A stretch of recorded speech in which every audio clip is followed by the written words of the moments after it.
Anda sudah menemukan orang yang mengupgrade iman, orang rajin sholat, tapi ada orang yang ketiga yang jauh melampaui yang dua ini. Sudah imannya bagus, sholatnya rajin, yang ketiga dia gemar berbagi. Alladzina yu'minuna bil ghaibi wa yuqimuna as-salata wa mimma razaqnahum, gemar berbagi. Disebutkan bahkan di Quran surah ketiga ayat 134 menyifati ciri takwanya, bahkan berbaginya nggak tanggung-tanggung, nggak ngitung-ngitung. Bukan saat ada berbagi, saat sempit pun dia meninggalkan Anda, bukan. Kata Allah, alladzina yunfiquna fis sarra'i wad-dharra'i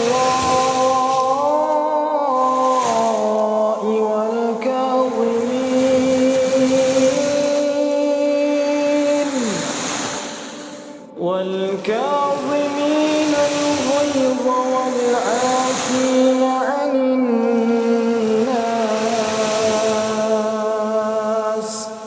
wallahu yuhibbul muhsinin.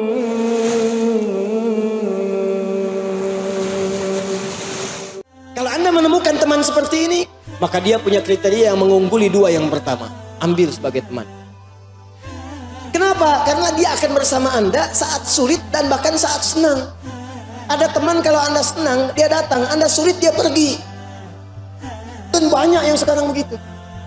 Tapi kalau Anda menemukan yang seperti ini, sudah rajin sholat, iman bagus, senang berbagi. Akhi mau kemana? Saya ke majlis ta'lim saja. Mau kemana pakai Grab? Aneh yang bayarin. Ada pembagian buku tuh, sana dijual. Tenang aja, aneh ada rezeki. Besok kemana kita? Aduh, nah nggak ada nih, tapi kayaknya kita bisa minta petunjuk, bisa minta petunjuk. Anda bayangkan dalam keadaan sempit pun dia ngasih referensi. Itu teman luar biasa. Ini kisahnya banyak, Pak. Jadi ada 2-3 orang sahabat. Ini kisah orang-orang soleh, salafus soleh di masa lalu. Ini menarik ini. Ada seorang teman, bertiga sebetulnya mereka, sahabatan. Udah iman bagus, rajin sholat, rajin infak. Tiba-tiba tiga-tiganya ini sedang punya persoalan. Satu orang punya uang, kalau kita 1 juta lah misalnya itu, dipakai untuk kebutuhan dia. Tiba-tiba temannya datang, si A, yang B yang punya. Kemudian ketika si A datang pada B, aku butuh ini, Allahu Akbar, dia berikan pada kawannya walaupun dia butuh. Ternyata apa yang terjadi? Si A ini mengambil kemudian uangnya, ya tanpa disadari datang si C kepada si A. Aku butuh nih katanya. Ya, A pinjam ke B. A sudah dapat, si C datang ke si A tanpa tahu ke si B, ke si A dulu. Aku punya kebutuhan nih. Si A yang baru minjam ke si B tadi, teman-teman sekalian, karena temannya dia butuh, maka dia berikan pada temannya. Dipraktekkan ayat yang sama. Wa yu'thiruna ala anfusihim walau kana bihim khasasah. Maka diberikan pada si C tanpa pikir panjang. Nih, aneh ada rezeki. Padahal baru minjem dari si B. Si B yang uangnya dipinjam oleh si A tadi, karena merasa ada kebutuhan datang pada si C. Dia nggak menyebutkan uangnya dipinjam, dia cuma katakan barangkali antum ada kelapangan rezeki, anak ada punya kebutuhan, nilainya sama 1 juta juga. Di si A minjam ke si B, si C ke si A, si B minjam ke si C.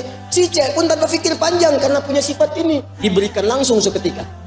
Tiba-tiba mereka kumpul bersama. Ketika kumpul, tadinya bisik-bisik, ngobrol, kebuka akhirnya. Tiga-tiganya cuma putar-putar di situ aja.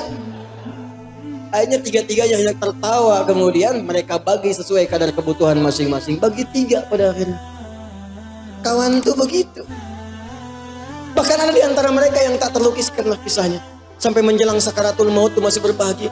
Haus, haus, haus ini. Teman kita haus, berikan minum. Begitu akan diberikan kawan saya dulu yang gitu.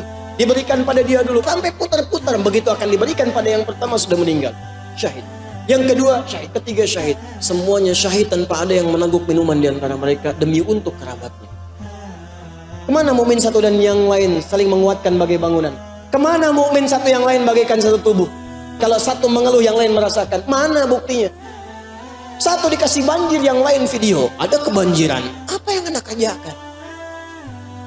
Bahkan yang menarik sekarang, tetangga kebanjiran, yang satu mancing. Banjir ya Pak, di mana? Anda menambahkan sesuatu yang hebat pada yang kecil pun mau Anda temukan. Maka jadi bagian dari itu.